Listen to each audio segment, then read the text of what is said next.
ఓం శాంతి. ఈరోజు మురళి డేట్ 7 ఫిబ్రవరి 2026.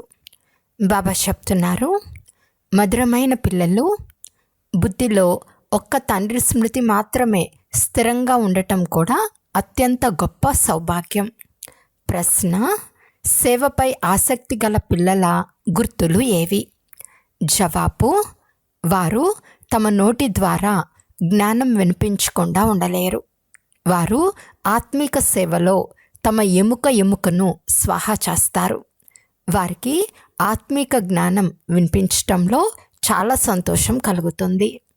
సంతోషంగానే నాట్యం చేస్తూ ఉంటారు. వారికంటే పెద్దవారికి గౌరవం ఇచ్చి వారి నుండి నేర్చుకుంటూ ఉంటారు. పాట: ఈ ప్రపంచం మారిపోయినా. ఓం శాంతి. పిల్లలు పాటలోని 2 చరణాలు విన్నారు.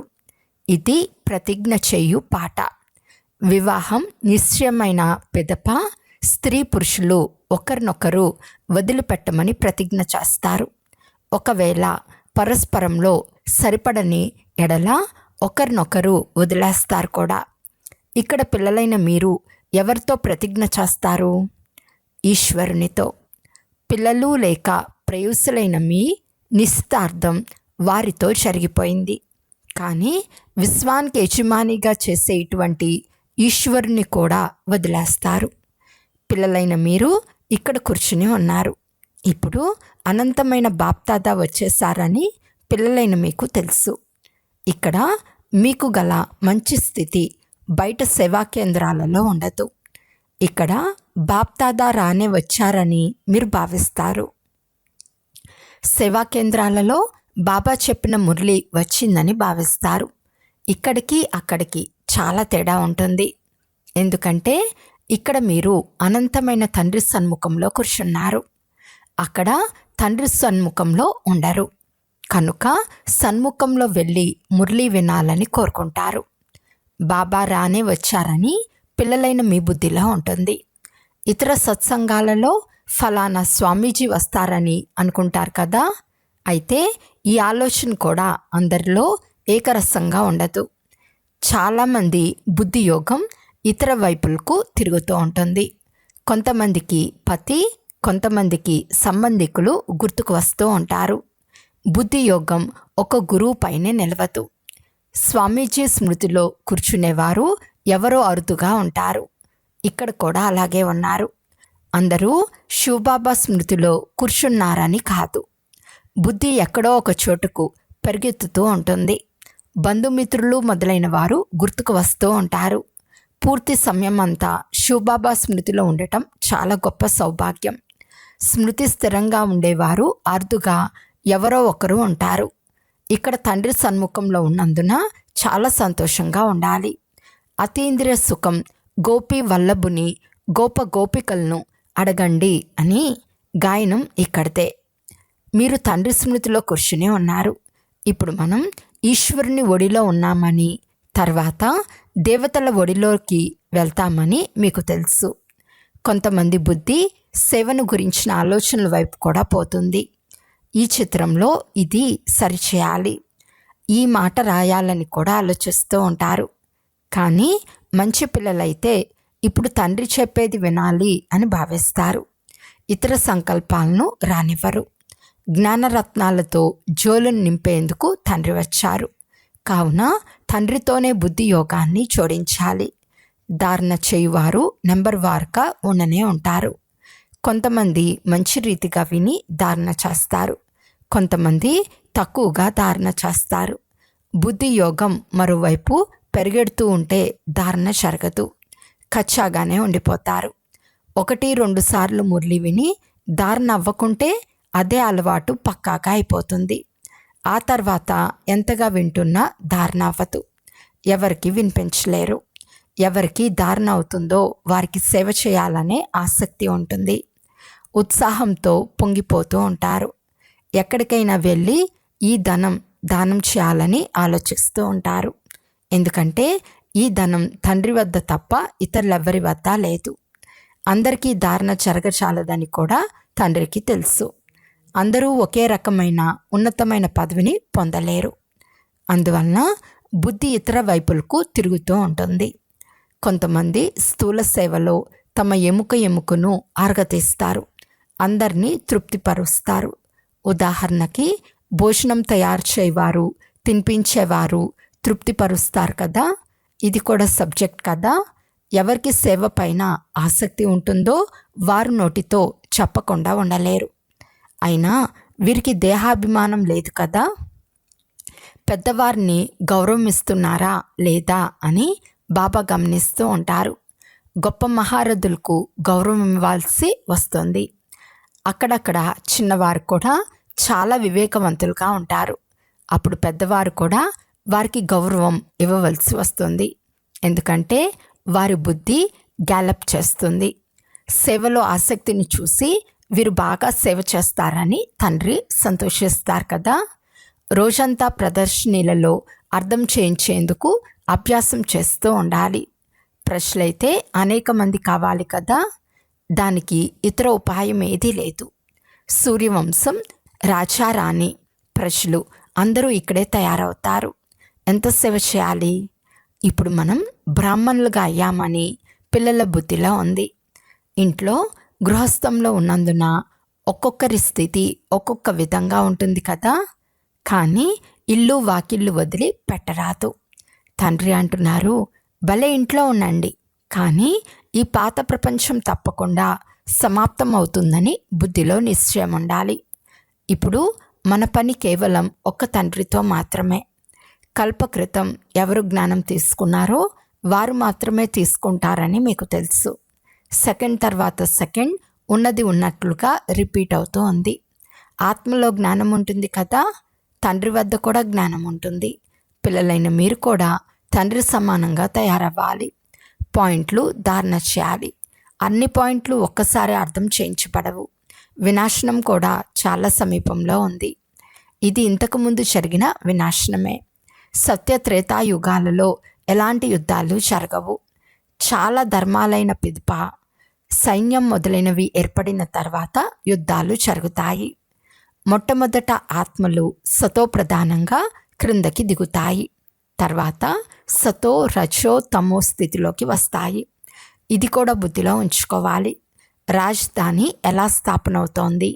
ఇక్కడ కూర్చుని ఉన్నప్పుడు శివబాబా వచ్చి మనకు ఖజానా ఎలా ఇస్తున్నారో బుద్ధిలోకి రావాలి. దానిని బుద్ధిలో ధారణ చేయాలి. మంచి మంచి పిల్లలు నోట్స్ రాసుకుంటారు. రాయటం చాలా మంచిది. తద్వారా బుద్ధికి టాపిక్స్ తోస్తాయి. ఈరోజు ఫలానా టాపిక్పై అర్థం చేయిస్తామని అనుకుంటారు. తండ్రి అంటున్నారు, నేను మీకు అపారమైన ఖజానా ఇచ్చి ఉండినాను. సత్యత్రేతాయుగాలలో మీ వద్ద అపారమైన ధనం ఉండేది. తర్వాత వామ మార్గంలోకి వెళ్ళుట వలన అది తగ్గిపోతూ వచ్చింది. సంతోషం కూడా తగ్గిపోతూ వచ్చింది. ఏదో వికర్మ జరుగుతూ ఉంటుంది. క్రిందకి దిగుతూ దిగుతూ కళలు తగ్గుతూ వస్తాయి. సతో ప్రధానము, సతో రజోతము స్థితిలో అవుతూ ఉంటాయి. సతో నుండి రజో స్థితికి వస్తారు అనగా ఉన్నట్లుండి ఒక్కసారిగా వచ్చేస్తారని కాదు, నెమ్మది నెమ్మదిగా దిగుతారు. తమో ప్రధానంలో కూడా మెల్లమెల్లగా మెట్లు దిగుతూ వస్తారు. కళలు తగ్గిపోతూ వస్తాయి. రోజు రోజుకు కళలు తగ్గిపోతూ వస్తాయి. ఇప్పుడు మీరు జంప్ చేయాలి. తమో ప్రధానం నుండి సతో ప్రధానంగా అవ్వాలి. అలా అయ్యేందుకు సమయం కూడా పడుతుంది. ఉన్నతి అవుతే వైకుంఠం రసం చవి చూస్తారు. కామం చెంపదెబ్బ కొడితే ఒక్కసారిగా చూర్ణమైపోతారు అని గాయనం కూడా ఉంది. ఎముకలన్నీ విరిగిపోతాయి. కొంతమంది మనుషులు జీవఘాతం చేసుకుంటారు. ఆత్మఘాతం కాదు, దీనిని జీవఘాతం అని అంటారు. ఇక్కడైతే తండ్రి నుండి వారసత్వం పొందాలి. తండ్రిని స్మృతి చేయాలి. ఎందుకంటే తండ్రి నుండి చక్రవర్తి పదవి లభిస్తుంది. నేను తండ్రిని స్మృతి చేసి భవిష్యత్తు కొరకు ఎంత సంపాదించుకున్నాను, ఎంతమంది అందులకు ఊతకర్రగా అయ్యాను అని స్వయాన్ని చెక్ చేసుకోవాలి. ఇంటింట్లో ఈ పాత ప్రపంచం పరివర్తన చెందుతూ ఉందని, తండ్రి నూతన ప్రపంచం కొరకు రాజయోగాన్ని నేర్పిస్తున్నారు అని సందేశం ఇవ్వాలి. సిడి చిత్రంలో ఈ విషయాలన్నీ చూపించారు. దీనిని తయారు చేయటంలో శ్రమ ఉంటుంది. పూర్తి రోజంతా ఆలోచిస్తూ ఉంటారు. అందరూ సులభంగా అర్థం చేసుకునేటట్లు ఈ చిత్రాన్ని తయారు చేయాలని అనుకుంటారు. ప్రపంచంలోని వారంతా రారు. దేవీ దేవతా ధర్మం వారు మాత్రమే వస్తారు. మీరు చాలా సేవ చేస్తారు. మన ఈ తరగతులు ఎంతవరకు జరుగుతాయో మీకు తెలుసు. వారి కల్పానికి లక్షల సంవత్సరాల ఆయువు అని భావిస్తారు. అందువలన శాస్త్రాలు మొదలైనవి వినిపిస్తూనే ఉంటారు. అంతమైనప్పుడు అందరి సద్గతి దాత వస్తారని, మా శిష్యులు ముక్తి పొందుతారని, మేము వెళ్ళి జ్యోతిలో కలిసిపోతామని భావిస్తారు. కానీ అలా జరగదు. ఇప్పుడు మనం అమర తండ్రి ద్వారా సత్యమైన అమర కథ వింటున్నామనేది మీకు తెలుసు. అందువలన అమరులైన తండ్రి చెప్పిన దాన్ని అంగీకరించాలి. వారు కేవలం నన్ను స్మృతి చేయండి, పవిత్రులు కండి, లేకుంటే శిక్షలు కూడా చాలా అనుభవించాలి, పదవి కూడా తగ్గిపోతుంది. సేవలో శ్రమ చేయాలని చెప్తున్నారు. దదీచి ఋషి ఉదాహరణ ఉంది కదా. ఎముకలు కూడా సేవ కొరకు ఇచ్చేశారు. తన శరీరాన్ని కూడా లెక్క పెట్టకుండా రోజంతా సేవ చేస్తూ ఉండాలి. అటువంటి వారిని సేవలో ఎముకలు ఇచ్చారని అంటారు. మొదటిది శారీరక ఎముకలతో సేవ, రెండవది ఆత్మిక ఎముకలతో సేవ. ఆత్మిక సేవ చేయువారు ఆత్మిక జ్ఞానంనే వినిపిస్తూ ఉంటారు. జ్ఞానధనం దానం చేసి సంతోషంగా నాట్యం చేస్తూ ఉంటారు. ప్రపంచంలోని మనుషులు ఏ సేవ చేస్తారో అదంతా శారీరక సంబంధమైనది. శాస్త్రాలు వినిపించటం ఆత్మిక సేవ కాదు. ఆత్మిక సేవ కేవలం ఒక్క తండ్రి మాత్రమే నేర్పిస్తారు. ఆత్మల తండ్రే స్వయంగా వచ్చి ఆత్మిక పిల్లలను చదివిస్తారు. నూతన ప్రపంచమైన సత్యుగంలోకి వెళ్ళేందుకు పిల్లలైన మీరు తయారవుతున్నారు. అక్కడ మీరు ఏ వికర్మలు చేయరు. అది రామరాజ్యం. అక్కడ చాలా కొద్ది మంది మాత్రమే ఉంటారు. ఇప్పుడు ఇది రావణ రాజ్యం. ఇందులో అందరూ దుఃఖితులుగా ఉన్నారు కదా. ఈ జ్ఞానమంతా మీ బుద్ధిలో నెంబర్వార్ పురుషార్థానుసారం ఉంది. ఈ సిడి చిత్రంలో జ్ఞానమంతా వచ్చేస్తుంది. తండ్రి అంటున్నారు, ఈ అంతిమ జన్మలో పవిత్రులైతే పవిత్ర ప్రపంచానికి యజమానులుగా అవుతారు. మీరు అందరికీ ఎలా తెలపాలి అంటే, దాని ద్వారా మనుషులు మేము సతోప్రధానం నుండి తమోప్రధానంగా అయ్యామని, మళ్ళీ స్మృతి యాత్ర ద్వారా మాత్రమే సతోప్రధానంగా అవుతామని అర్థం చేసుకోవాలి. వారు ఆ చిత్రాన్ని చూసినప్పుడు వారి బుద్ధి పనిచేస్తుంది. ఈ జ్ఞానం ఇతరులెవ్వరి వద్ద లేదని వారికి అర్థమవుతుంది. ఇందులో ఇతర ధర్మాల సమాచారం ఎక్కడ ఉందని అంటారు. అవన్నీ సృష్టి చక్ర చిత్రంలో రాయబడి ఉన్నాయి. వారు ఆ నూతన ప్రపంచంలోకి రారు. వారికి శాంతి లభిస్తుంది. భారతవాసులు మాత్రమే స్వర్గంలో ఉండేవారు కదా. తండ్రి కూడా భారతదేశంలోకి వచ్చి రాజయోగం నేర్పిస్తారు. అందుకే భారతదేశ ప్రాచీన యోగాన్ని అందరూ కావాలని అంటారు. ఈ చిత్రాల ద్వారా స్వయం వారంతటకు వారే అర్థం చేసుకుంటారు. నూతన ప్రపంచంలో కేవలం భారతదేశం మాత్రమే ఉండేది. తమ ధర్మాన్ని గురించి కూడా తెలుసుకుంటారు. ధర్మస్థాపన చేసేందుకు భలే యేసుక్రీస్తు వచ్చారు. ఈ సమయంలో ఇప్పుడు అతను కూడా తమో ప్రధానంగా ఉన్నాడు. రచయిత రచనల ఈ జ్ఞానం చాలా గొప్ప జ్ఞానం. మాకు ఎవరి ధనం అవసరం లేదని మీరు చెప్పాలి. ధనము మేమేం చేసుకుంటాము? మీరు వినండి, ఇతరులకు కూడా వినిపించండి. ఈ చిత్రాలు మొదలైనవి అచ్చివేయించండి. ఈ చిత్రాలతో సేవ చేయాలి. ఈ జ్ఞానం వినిపించేందుకు హాల్ కట్టించండి. అంతేకాని మేము ధనం తీసుకుని ఏం చేయాలి? మీ ఇంటి కళ్యాణమే జరుగుతుంది, మీరు కేవలం ఏర్పాట్లు చేయండి అని చెప్పండి. రచయిత రచనల జ్ఞానం చాలా బాగుందని చాలామంది అంటారు. ఇది మనుషులు మాత్రమే అర్థం చేసుకుంటారు. విదేశీయులు ఈ జ్ఞానం విని చాలా ఇష్టపడతారు, చాలా సంతోషిస్తారు. తండ్రితో మేము కూడా యోగం చేస్తే వికర్మలు వినాశనం అవుతాయని అర్థం చేసుకుంటారు. అందరికీ తండ్రి పరిచయంను ఇవ్వాలి. ఈ జ్ఞానం భగవంతుడు తప్ప మరెవ్వరూ ఇవ్వలేరని అర్థం చేసుకుంటారు. భగవంతుడు స్వర్గం స్థాపించారని అంటారు. కానీ వారు ఎలా వస్తారో ఎవరికీ తెలియదు. మీ మాటలు విని సంతోషించి పురుషార్థం చేసి యోగం నేర్చుకుంటారు. తమో ప్రధానం నుండి సతో ప్రధానంగా అయ్యేందుకు పురుషార్థం చేస్తారు. సేవ చేసేందుకు ఎంతగానో ఆలోచించాలి. భారతదేశంలో నైపుణ్యం చూపిస్తే బాబా విదేశాలకు కూడా పంపిస్తారు. ఈ సంస్థ విదేశాలకు కూడా వెళ్తుంది. ఇప్పుడు ఇంకా సమయం ఉంది కదా. నూతన ప్రపంచం తయారయ్యేందుకు పెద్ద ఆలస్యం ఉండదు. భూకంపాలు మొదలైనవి ఎక్కడైనా జరిగితే 2-3 సంవత్సరాలలో నూతన గృహాలు మొదలైనవి మళ్ళీ నిర్మిస్తారు.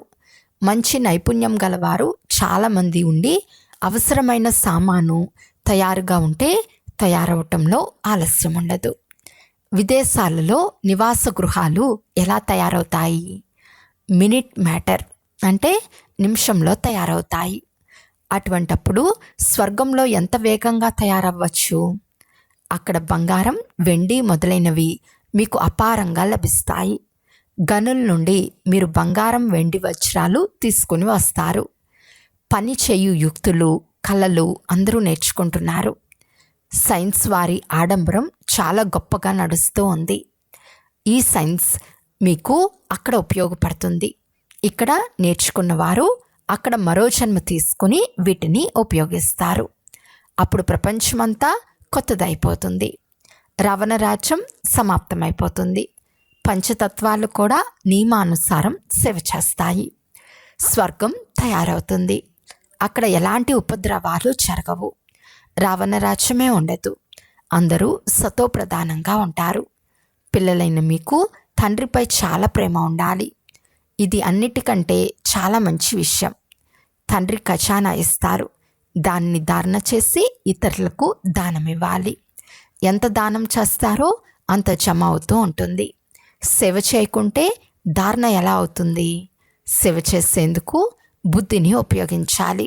సేవ చాలా ఎక్కువగా జరుగుతుంది. రోజు రోజుకు ఉన్నతి పొందాలి. స్వయం మిమ్మల్ని కూడా ఉన్నతి చేసుకోవాలి. అచ్చా, మధురాతి మధురమైన అపురూపమైన పిల్లలకు మాతాపిత బాప్తాతాల ప్రియ స్మృతులు మరియు గుడ్ మార్నింగ్. ఆత్మిక పిల్లలకు ఆత్మిక తండ్రి నమస్తే. ఆత్మిక తండ్రికి ఆత్మిక పిల్లల యొక్క ప్రియ స్మృతులు మరియు నమస్తే నమస్తే నమస్తే. ధారణ కొరకు ముఖ్య సారము. ఫస్ట్ పాయింట్, సదా ఆత్మిక సేవలో తత్పరులై ఉండాలి. జ్ఞానధనం దానం చేసి సంతోషంగా నాట్యం చేయాలి. స్వయం ధారణ చేసి ఇతరులతో ధారణ చేయించాలి. సెకండ్ పాయింట్, తండ్రి ఇచ్చే జ్ఞాన ఖజానాతో మీ చెవులను నింపుకోవాలి. నోట్స్ రాసుకోవాలి. టాపిక్పై అందరికీ అర్థం చేయించాలి. జ్ఞానధనాన్ని దానం చేసేందుకు ఉత్సాహంతో పొంగిపోతూ ఉండాలి. ఈరోజు వరదానము. సత్యత యొక్క మహానత ద్వారా సదా ఖుషి యొక్క ఉయ్యలలో ఊగే అథారిటీ స్వరూప భవ. సత్యత యొక్క అథారిటీ స్వరూప పిల్లల మహిమ సచ్తో బిటో నచ్, అనగా సత్యమైన వారి మనసు నాట్యం చేస్తూ ఉంటుంది. సత్యమైన నావ కదులుతుంది, ఊగుతుంది, కానీ మునిగిపోదు. మిమ్మల్ని కూడా ఎవరెంతగా కదిలించేందుకు ప్రయత్నించినా మీరు సత్యత యొక్క మహానత ద్వారా ఇంకా ఖుషి యొక్క ఉయ్యలలో ఊగుతూ ఉంటారు. వారు మిమ్మల్ని కదిలించలేరు, కానీ ఉయ్యలను కదిలిస్తారు. అది కదిలించటం కాదు, కానీ ఉయ్యలను ఊపటం. అందువలన మీరు వారికి మీరు ఊపండి, మేము తండ్రి చేతలో ఊగుతాము అని ధన్యవాదాలు తెలపండి. స్లోగన్: సర్వశక్తుల లైట్ సదా తోడుగా ఉంటే మాయ సమీపానికి రాలేదు. అవ్యక్త సూచన: ఏకత మరియు విశ్వాసం యొక్క విశేషత ద్వారా సఫలతా సంపన్నంగా అవ్వండి. ఏకత, స్వచ్ఛత, సూక్ష్మత, మధురత మరియు మనసా వాచా కర్మల్లో మహానత. ఈ 5 మాటలు ప్రతి ఒక్కరి ప్రతి అడుగులో కనిపిస్తే తండ్రి యొక్క ప్రత్యక్షత సులభంగా జరుగుతుంది. ఇంతవరకు సంస్కారాలలో ఏ భిన్నత కనిపిస్తూ ఉందో దానిని ఏకతలోకి తీసుకురావాలి. ఏకత కొరకు ఒకరి సలహాను మరొకరు గౌరవించండి. అలాగే అని అంటూ మీ విచారాన్ని తప్పకుండా ఇవ్వండి. తర్వాత ఏకత యొక్క బంధనంలో బంధించుకోండి. ఈ ఏకతయే సఫలతకు సాధనము. అచ్చా. ఓం శాంతి.